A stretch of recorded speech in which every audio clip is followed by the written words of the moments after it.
Hello, and welcome to our inaugural broadcast for the ATD Cascadia chapter. My name is DJ Netz, and I'm the president of the chapter for 2017. And I'm thrilled to welcome Sam from Brand Live, who is our partner with these live web broadcasts. Yeah, and I'd love to tell you more about Brand Live. So we are actually a local company here to the Northwest, based out of Portland, Oregon.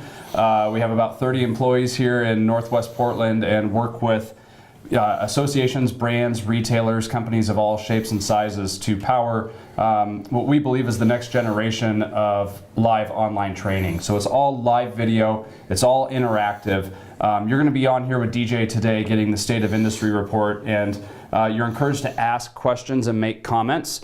You'll see on the right-hand side of your page, there's a section there for questions and comments. Please type those in, keep those coming. DJ's going to be able to see those on this iPad right here and interact with you live. So it's the next best thing to being in person, scaling it virtually to your desks so you can have ultimate flexibility. So with that, DJ, I'll leave it to you. Terrific. And good luck with your presentation. Thank you, Sam. And again, we really appreciate Brand Live partnering with our chapter to bring this service. It really helps us fulfill our mission to reach the geographic reach of our membership, to reach people in Eugene. I was in Eugene just last week giving a presentation, and also in Bend, in Southern Oregon, and the Oregon coast, or even people in the metro area who's it's more convenient just to pop in for a lunchtime event. So we anticipate bringing more events and delivering them through this platform, through maybe a noon hour webcast, but also some of our evening programs such as the e-learning SIG. So watch our events page so you can continue to see when we're going to offer this modality, and you can register and attend these events. Like I said, my name is DJ, and I'm the president of the chapter for 2017. I work for a company called GP Strategies as an instructional designer. I also am an adjunct professor at Portland State University, and so I'm involved in lots of ways with the training community and with the chapter, and I'm very happy to serve in that capacity. I've given this presentation on the State of the Industry report for about 3 years now, and so it's interesting to watch the trends. And what we're going to cover is we're going to talk through some of the background and the origin of this report and how it's made. So you know that it's not just a flavor of the month kind of measurement, that there's some rigor and some protocols behind this report. Then we're going to look at the 13 metrics that this report focuses on. And we're going to take 2 laps through them so that we can get a kind of immersive experience and really get the meaning behind them. And then throughout, as you have questions, I'll respond to those, but also at the end, we'll give you a little bit of advice of how to use these metrics when you're having conversations about ROI, in budgeting, and how to invest your efforts in the future. And really how to use this report as a benchmarking tool. What I really like about this report is it is a tool that kind of flips the conversation on ROI. Instead of it being a deficit-based premise, these benchmarks give you a way to talk about training investments from that investment perspective, and also where are you in comparison to other companies in terms of using e-learning, classroom-based training, and other modalities. So you can get a snapshot of what are best practices throughout the country, and then kind of compare and make some evaluation of what's right for your organization. So this report, like I said, it is, ATD invests a lot of money, a lot of staff, and a lot of, they even engage external partners to prepare this report so that it's has validity, that it is consistent from year to year, and that it's reliable. And so the State of the Industry report always examines the same metrics, the same 13 efficiency and expenditure indicators year in and year out. For the current report that was published at the end of 2016, they surveyed 310 domestic organizations. These include for-profit and nonprofit, government and public sector, mid-sized, small, and large global corporations. Since 2008, the number of respondents, they change over the year from 300 to nearly 475 organizations who participate in responding to the survey that drives this report. And again, you can trust that you can read in the report some of the protocols that they use to make sure that their sample size is appropriate and commensurate so that we're getting reliable data. This report has been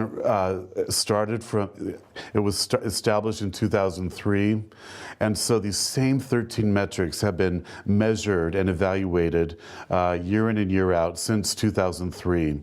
So there's a bit of history here, so we can see some trends, and we can see some shifts in the industry. And when we take that second lap through these metrics, we're going to see some of those shifts and trends of how the economy and certain technology issues have impacted and changed the way we train our folks.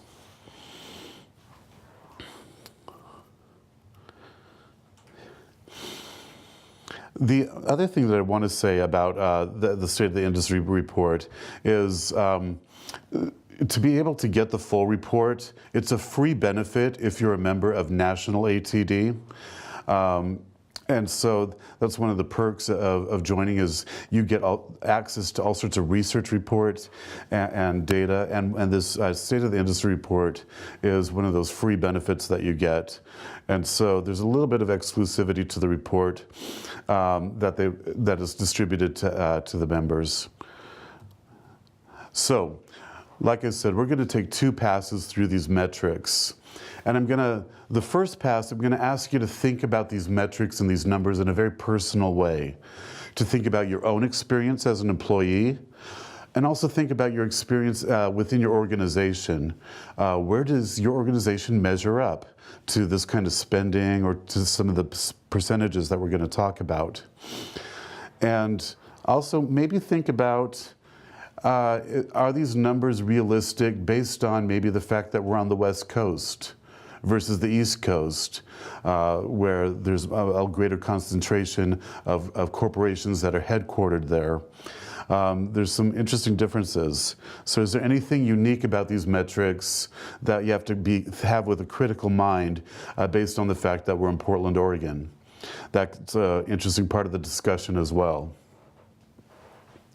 When we go through the second pass of these metrics, then I want you to think more with your business hat and think about how does your organization calculate these metrics, if at all, and to examine the trajectory of the trend and where does your organization, where are you going in terms of following these trends or the direction of these metrics.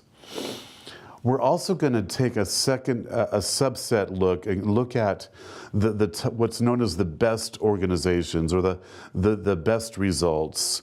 And so the State of the Industry report isolates those companies that are considered world-class, that have a world-class commitment to training.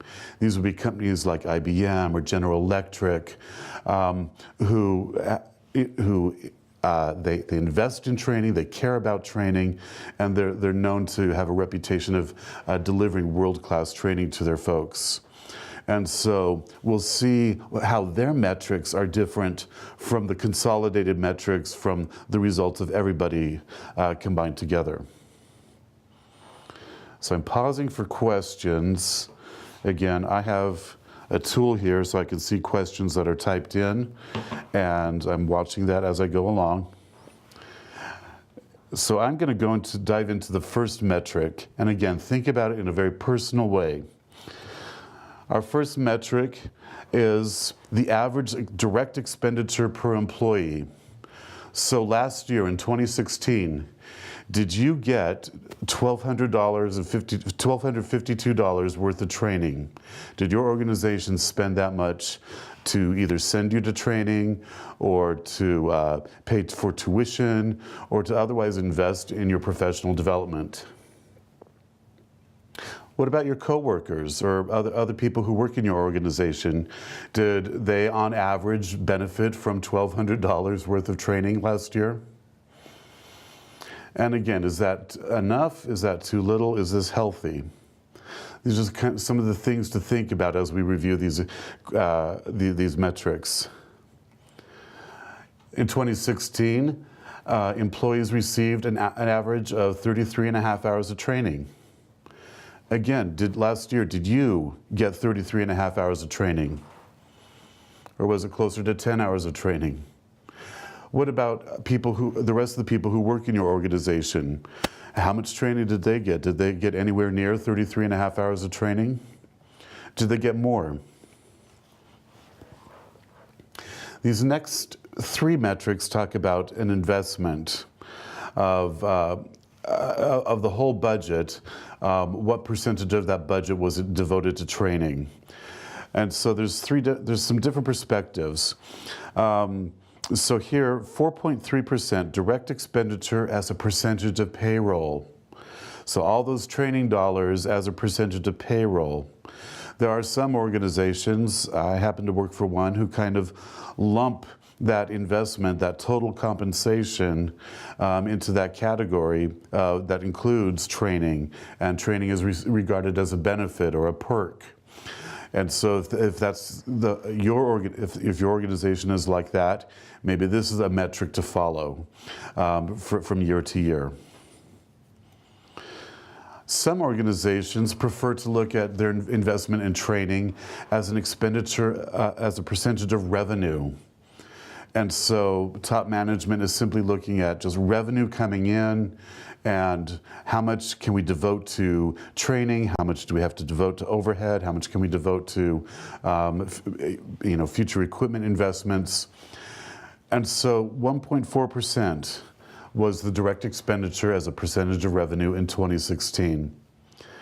Again, is that how does your organization kind of think and regard of training, their investment in training? And here's an interesting one, this third way of looking at this investment. 8.3% direct expenditure as a percentage of profit. So after all the bills are paid, after all the taxes are paid and payroll's paid, the percent of the remaining profit, and then that is discretionary. Those are discretionary funds from which leadership and management can use to maybe invest in training. I used to work for an organization that operated that way. All my general manager was concerned about is sending a profit back to the headquarters, and anything else was discretionary.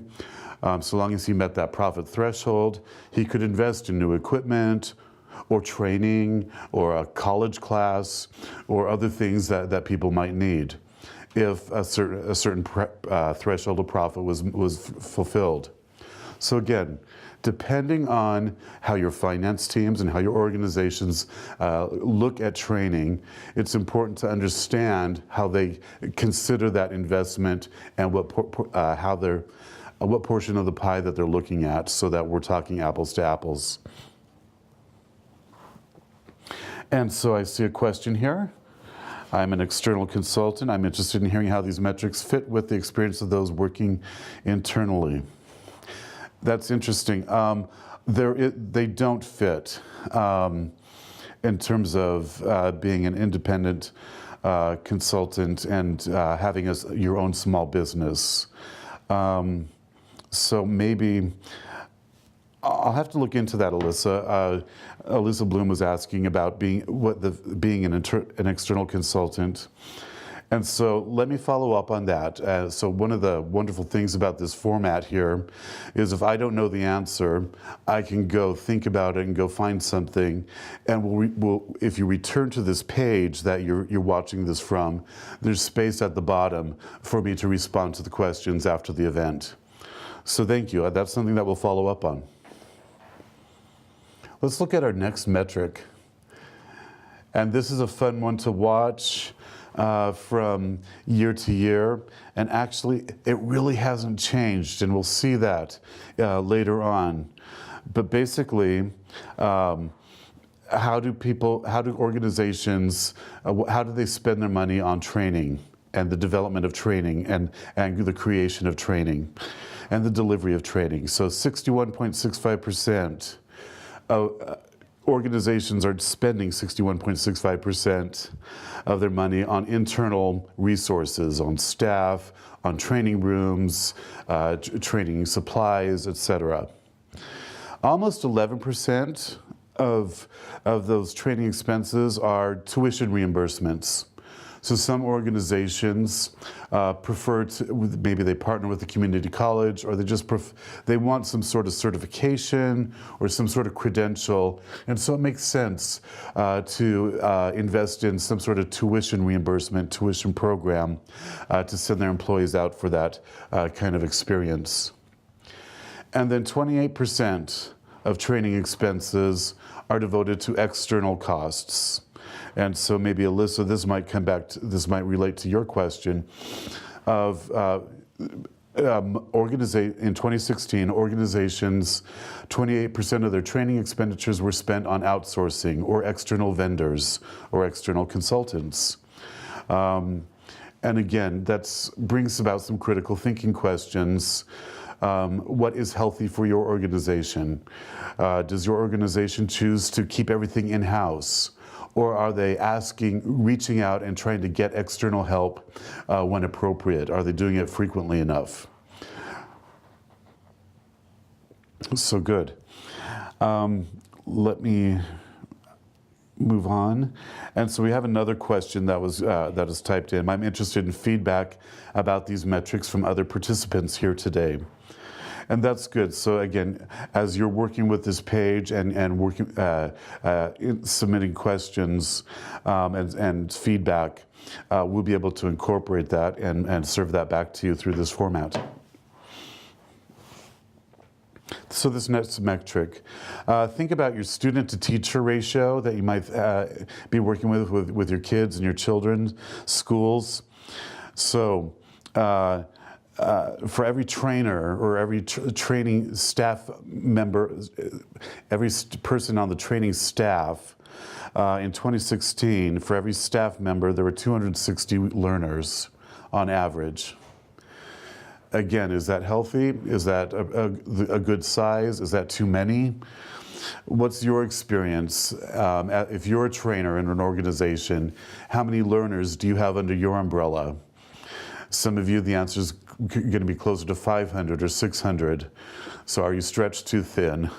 For some of you, maybe luckier. Maybe it's closer to 200 or 150 learners under your umbrella. So think about that, and we're going to take a look at what some of those best companies, how they perform in just a few minutes. Here's a few other metrics. The average cost of learning hour used. So again, when we talk about learning hours throughout these metrics, remember the definition is all formal training that has been designed, that you deliver regularly, or that is just, some of your trainings are only delivered once a quarter or maybe even once a year, some safety training, some maintenance procedures. But nevertheless, it is a curriculum that is on the shelf ready to go at certain cycle times. Some trainings are delivered every week. Some new hire orientation. Some organizations have a new hire training every week or every 2 weeks. So all these factors about what you invested to create that curriculum versus how often it's used plays into the development of this metric. So $82 is the average cost of learning hours used. That's what has been invested by organizations in 2016. Now, again, some people like to fixate on the money, but look at this other metric, which I think is a lot more interesting. And again, I'm kind of biased. I'm in the e-learning industry, so this is an important metric to me. 49.6 to 1, the average reuse ratio. Learning hours used versus to learning hours available. So like I said, your organization might have 30 hours or 80 hours of curriculum, formal training all ready to deliver, all ready to go. How frequently is it all together? How frequently is all that used and reused? So again, some things like new hire orientation are reused a lot. Certain maintenance procedures or more niche trainings might only be pulled out once or twice a year. So again, as what's interesting with e-learning and other online trainings is how many times it is consumed, rewatched, revisited, and used by the population that you have. So it's interesting to watch this metric, and it's a different discussion of how frequently the training is delivered versus what it cost. Here's another investment-based metric, average cost of learning hour available. So again, this isn't the cost to deliver it, that $82 that we saw previously, but the average cost of learning hour available. So that 80 hours of curriculum that your organization might have ready to go, the investment to create it, that initial investment to create it and to get the slides ready, to do the train the trainer, to pilot the training, to prepare the web-based modules. You look at that and you divide all that investment across all the hours that you have available, and this is the metric that results. So again, where are you? Where's your organization at in this kind of investment? And again, in some organizations, you're not even there yet. You wouldn't know how to calculate this. So these are interesting dimensions to explore. Here's another way to look at it based on the population of the size of your organization. So small companies, 1 to 499 people, spending per employee by organization size. Smaller organizations end up having to bear a greater overhead. It's more of a burden, and it's a careful investment and a cautious investment to invest those precious dollars into training. Whereas mid-size organizations, 500 to 10,000 employees, there's the benefits of efficiencies. And again, things can be reused, repeated, distributed a little bit better. And so those kind of costs go down, spending per employee by organization size. And it doesn't scale much further after 10,000.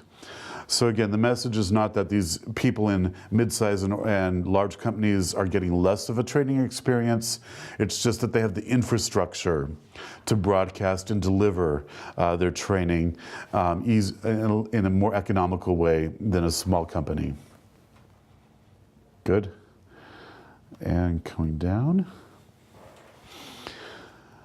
So we talked about this idea of formal training. And that's everything. That's your classroom training, that's your self-study materials, that's videos that you might produce, and it's also your technology-based or web-based or e-learning based delivery methods. And so this is an interesting metric here in that it's increased a little bit. So anything that's delivered with training, even this format, a webinar format, or trainings that you do over WebEx, or GoToMeeting, or Live Meeting, or BlueJeans, or other platforms like that. That's what this covers here. So average percentage of formal learning hours available via technology-based delivery methods, 42%. So again, where are you with your organization? Where does it fall? Is it predominantly classroom training, or do you deliver even half of your training, your formal training, over technology? Interesting things to think about. Finally, I want to talk about the brand new metric that they introduced last year to the State of the Industry report. And it's it's interesting because I appreciate this new metric because they're trying to measure and harness the power of on-the-job learning and informal learning. So ATD does listen. They for a couple years, people have been asking, well, what about informal learning? That's important learning too. And certainly it is. It's just hard to measure. And so they introduced this question last year. Do organizations use on-the-job learning? And the responses were kind of weird. The choices on the survey were kind of weird. And so the result that ATD reported out was 67% emphasize it to a high or a very high extent. So that's kind of unclear of what does emphasize mean. And we'll look at that in a few moments. There's very specific activities and categories of informal learning that they broke down. And we can talk about that, of what those look like and maybe what we can do better. So we'll have a look at that in just a moment. So I'm going to pause. Those were the initial 13, or actually 14 metrics. Now we have that new one about informal learning. And we're going to begin our second lap through these metrics. And we're going to supplement them with some charts so that we see some history. And we're going to also contrast them according to those best organizations, those organizations that are committed to world-class training. So our first one, we remember our first metric was $1,252 invested per employee in 2016. The other thing that this set of slides is going to show is the calculation, how to calculate each of these metrics. So we get the definition, the calculation, and some history and some comparison.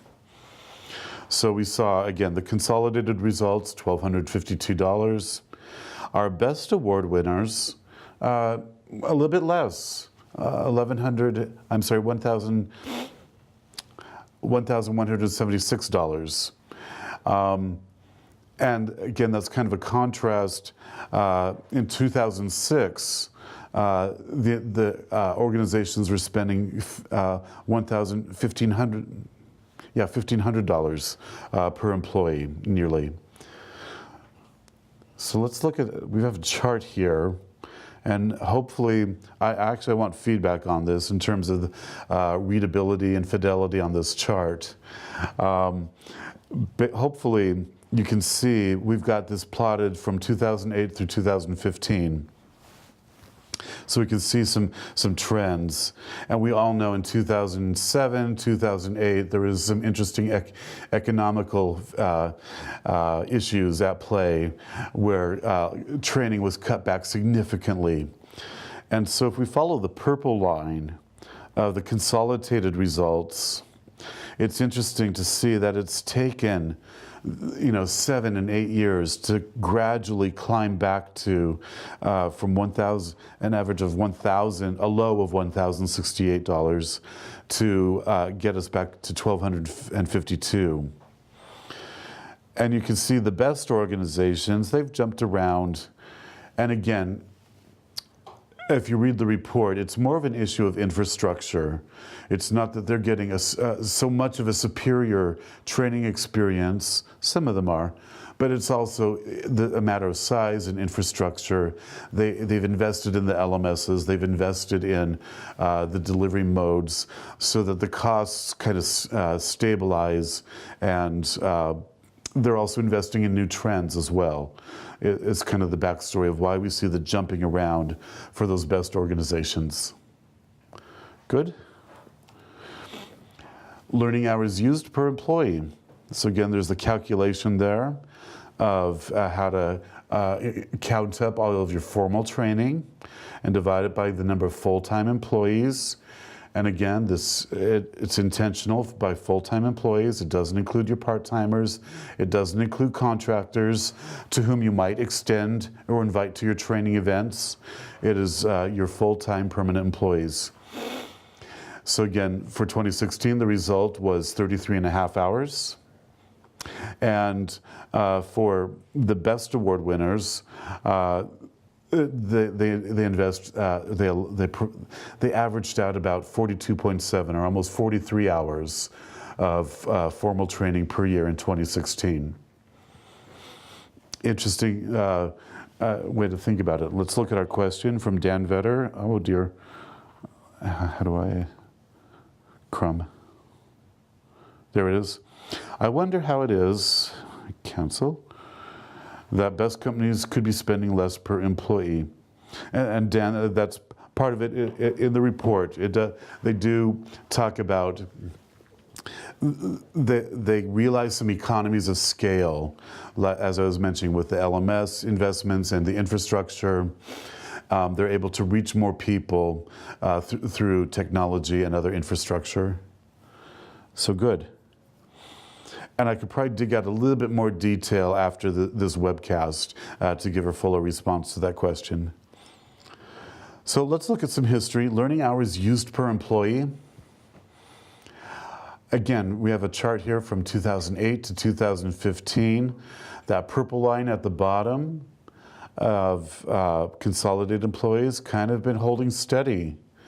From 2008, we dipped a little bit after 2008. But not much difference from a high of 36.3 hours per year to currently 33.5 hours per year. Whereas we looked at those best organizations, and again, jumping all over the place. They are investing in different trends, in different initiatives. And so they've gone anywhere from a high of 57 hours per year per employee down to a low of 35.5 hours per year per employee. So interesting to see where that's go. And if you read the report from year to year, you get the backstory of what those best organizations were investing in at the time. So good. So here's our next three metrics, those investments as a percentage of payroll or profit. And so again, here's how to calculate it. 4.3% direct expenditure as a percent of payroll.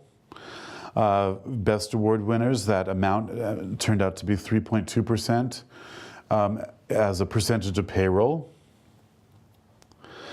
As a percentage of revenue, just all money coming in, all annual direct formal training costs divided by actual revenue. You can see it's a lot less for those best award winners. Again, the story is not that those learners are getting less of an experience, it's just the best award winners tend to be the huge, larger corporations. And so the numbers play it that way. What is interesting is as a percentage of profit. Again, those consolidated results, the results of all organizations, 8.3% of profit was spent on direct training. And the best organizations, it's 3.9%.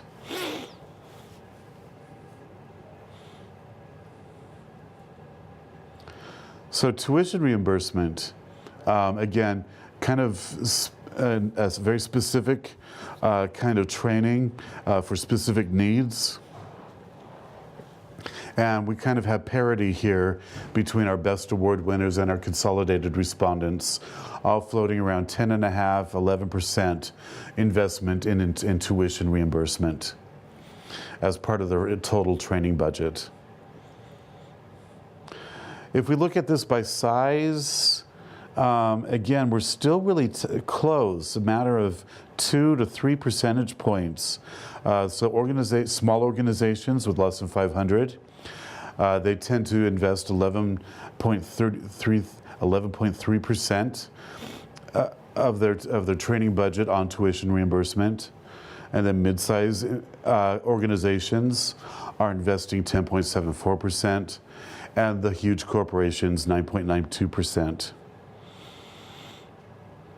So again, there's a good choice of very specific reasons to choose tuition reimbursement. So external services, those how are companies investing? How are they outsourcing? What percent do they job it out? Or how frequently do they ask for outside help? Again, the consolidated results we saw was 27.57%, nearly 28%.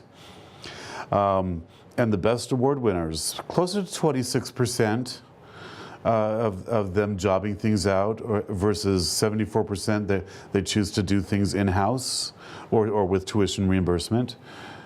And so let's look at another chart. Again, I'd love some feedback. Hopefully you're able to see this level of detail here. And so from 2007 to 2014, we have some results here, and we can see it's really stayed flat. About 27%, 28% of training investment is spent on outsourcing or bringing in outside help or external consultants. And most organizations tend to keep 60%, 64% of their training investment. They tend to do things in-house. That's that blue space at the top there. So again, interesting to think about. If you're in one of those, if you're an individual or you're in one of those organizations where you're wondering, maybe should we be jobbing this out? Are we doing too much in-house? This could be a benchmark to support that discussion. Again, the student to teacher ratio. It's interesting. So for 2016, consolidated results, 260 learners to every training staff member. So again, the calculation there, total full-time employees. This is only full-time employees, not your contractors, not your part-timers, divided by total learning and development staff. And that includes your admins, your programmers, your graphic design, and anybody who's dedicated to the learning and development staff. And so for the best category, those best organizations, the student-teacher ratio is closer to 198 to 1. So it gives you a range there of what's possible, or maybe of what normal should be, or might be, or could be. Interesting to see the history, though. Here's from 2008 to 2015. And again, if you read the report, the backstory for the gold line for those best organizations, again, it has to do with infrastructure, support, bigger training departments to be able to deliver training to lots of people very efficiently. It doesn't these numbers don't indicate those people are receiving an inferior training experience by any means.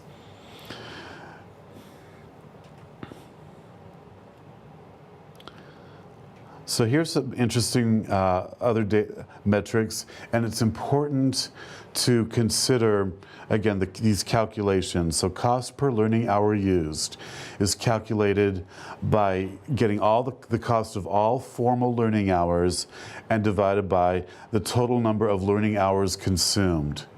And again, this means that your organization has to have the ability to measure total number of learning hours consumed. So that's seat time in traditional classrooms, but that's also information from your LMS of courses that have been completed, and courses that have been attempted, and maybe not completed or attempted 2 or 3 times. Interesting definitions and issues to think about. So again, cost per learning hour used, consolidated result, $82. The best category, those best organizations, that cost per learning hour used is $38. So we have a question here. I don't know the answer to it, but maybe I can find it out. Danielle writes, any idea what the average number of learning professionals is per organization based on size? Again, this report doesn't offer that, but I might be able to look at a few things and maybe dig up something to respond to that. So thank you. That actually would be an interesting question, and an interesting metric to have. So again, here's an encouraging graph, I think, to look at that cost per learning hour used for the formal training. Again, we know that there was economic challenges in 2007 and 2008, and lots of cutbacks. So we see that low with $52 and $43, in fact. And we can see how steadily it's been able to increase and move from $52 to $82, so that with some confidence and new technology and new initiatives, that investment has recovered a little bit. Cost of all learning hours, development time, or what? I want to do this carefully. Consumed, available, produced. So it's the development time.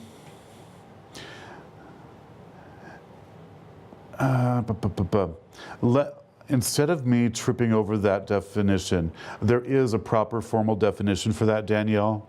Let me get that out of the report and put it in this interface for you, where they spell it out precisely of what they include in what that cost is for formal training. Okay? Good. We're almost through our final metrics. Cost per learning hour available. Here's the calculation. Total number of learning hours produced. Again, doesn't matter how frequently it's delivered. If there's some organizations that have certain trainings that are only delivered on an as-needed basis. Certain utility companies fall under that category, where there's certain equipment and pistons and generators that are only maintained or replaced every couple years. And so those procedures, that training, is only pulled out very infrequently, but nevertheless it's there. So the cost of all training, of all learning hours divided by the consolidated result was $1,800, but for best award winners, the investment was higher. And that's consistent in previous years, so closer to $2,400 for the cost of learning hour available. And here we go, we can see that, that chart here, how that has trended. So again, the purple line since 2008, a slow, steady, reasonable increase year over year in the investment of training, in the investment of learning hour available. And then that gold line, those best organizations, it's kind of wild, a couple ups and downs. Good. Let's talk about the reuse ratio. Total number of learning hours consumed divided by the total learning hours available. So again, for consolidated, that result was 49.6 reuse ratio. For best award winners, it's a lot more, 83.8. Again, scalability and just sheer numbers of people, they're able to move more people through their training events. And we can see how that's trended over the past couple years.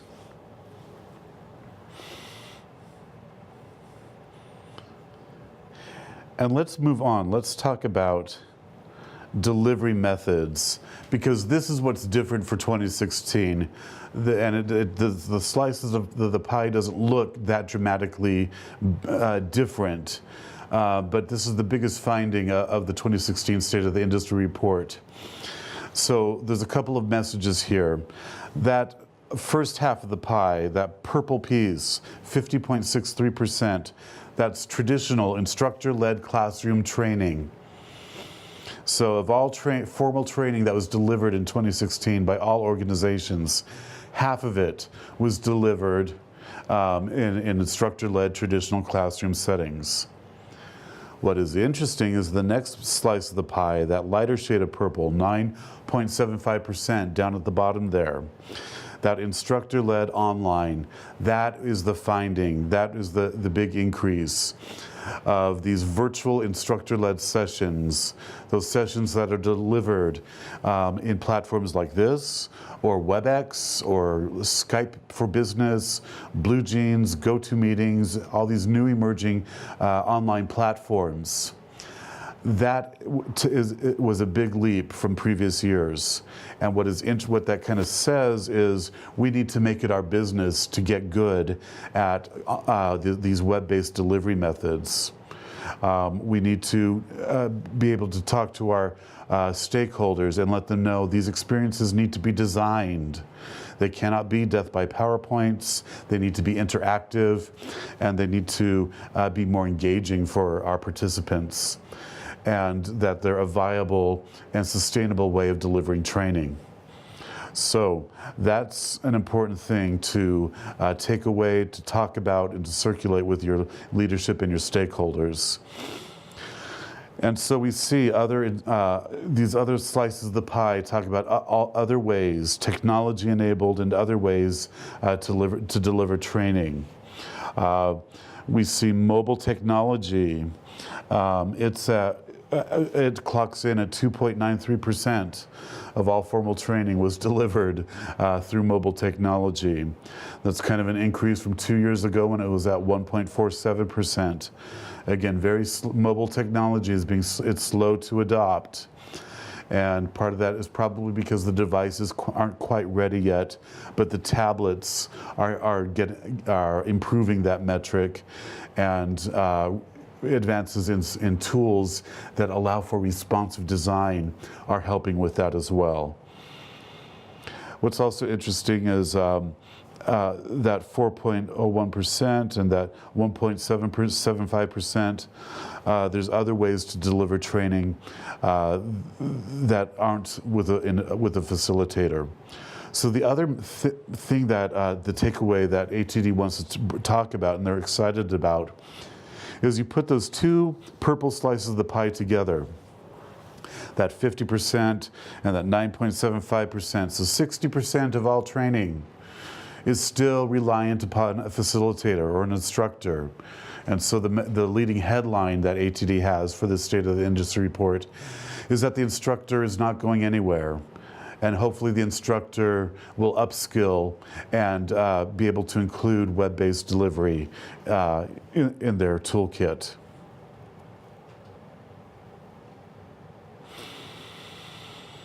Again, all instructor-led delivery methods, average percent of formal learning hours that are available via all delivery methods. And these are the consolidated results. So again, we see that big slice of the pie, almost 65%. Reliant on instructor-led. We have a gold slice there, 27.44%, self-paced training. Again, 2.73% for mobile training, and then some smaller slices of the pie for non-computer technology. Look good. So that brand new metric of informal learning, on-the-job training. To what extent do organizations emphasize on-the-job learning? And so here are those choices that the companies had to respond with. Not at all, maybe to a small extent, moderate extent, high extent, or a very high extent. And so it's hard to understand what does that mean, emphasizing on-the-job training. I'm hopeful that in future years they'll be able to refine and reword the question, but they do have a deeper dive. And again, I'd love some feedback. Hopefully you can read this. But what were they trying to capture and harness when they're talking about informal on-the-job learning? So certainly it's the peer-to-peer sharing, having a buddy, having some coaching and feedback from your peers, having some coaching from managers, some more native, natural things that would happen in the workflow of our learners. but also maybe employee knowledge sharing with some technology-enabled knowledge sharing. So those could be wikis or some sanctioned social media platforms that are available at work. And then toward the end, there's some things which actually I think trainers or the training function can help design or help inform managers and help that coaching function and work with HR also to help harness and foster these final 3 informal methods. So that these opportunities for job shadowing, opportunities for stretch assignments. Managers need help developing and thinking up stretch assignments. And again, the training function could probably help with that. And the final one, job rotation. It's funny, in this, many organizations and many managers, frankly, don't want to give up their good employees. They want to keep their good employees, and so it's kind of against many cultures to have job rotation as the norm. So again, those can be some interesting discussions of how the training function can influence informal learning on the job. So I want to maybe walk through quickly some final advice. Again, some of these metrics, they're helpful to assist with a discussion on return on investment and bringing some of these issues up when you have your annual budget talks or when you just plain old need some help. So what's important is to have consistent definitions and to measure your learners, your groups consistently. So if your organization, if it's normal for your organization to include contractors and part-time employees, we'll do it and do it consistently, not just sometimes when it helps make your case. And also, if it makes sense to keep people grouped in certain groupings, combine employees with managers where appropriate, but otherwise keep them separated otherwise. Again, don't have groupings just to make your case look good. The other big takeaway is it's really important to include somebody from finance, some financial analyst to help you get clarity on definitions and how you guys are going to agree on how to count things and how to measure things. So it's important to have that partner there to help make sure that we're talking apples to apples and consistently measuring the right things. And again, your organization, you have to define for yourself what formal learning hours means. Again, for the sake of this report and to be able to deliver it year in and year out, they've had to limit it to technology, online, classroom-based training, and other formal methods. Some companies have, regional training events where people fly in and drive in and they gather at hotels. So those kind of regional events, if that's how your organization delivers training, then be sure to find a way to measure that.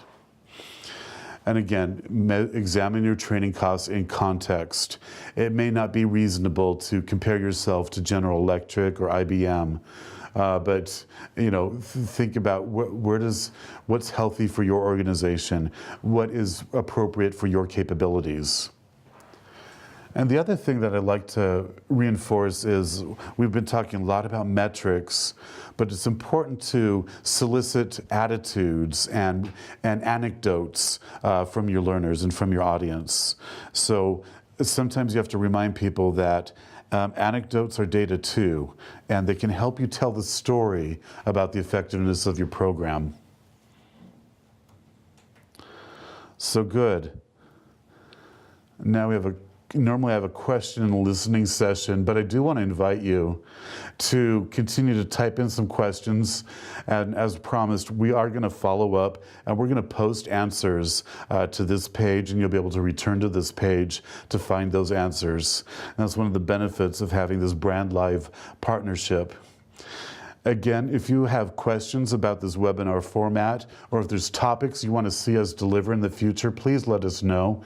This has been our first webcast, and we're looking forward to completing quite a few more throughout this year. So again, thank you. I appreciate your lunchtime, and I hope to see you on our next ATD webcast. Thank you.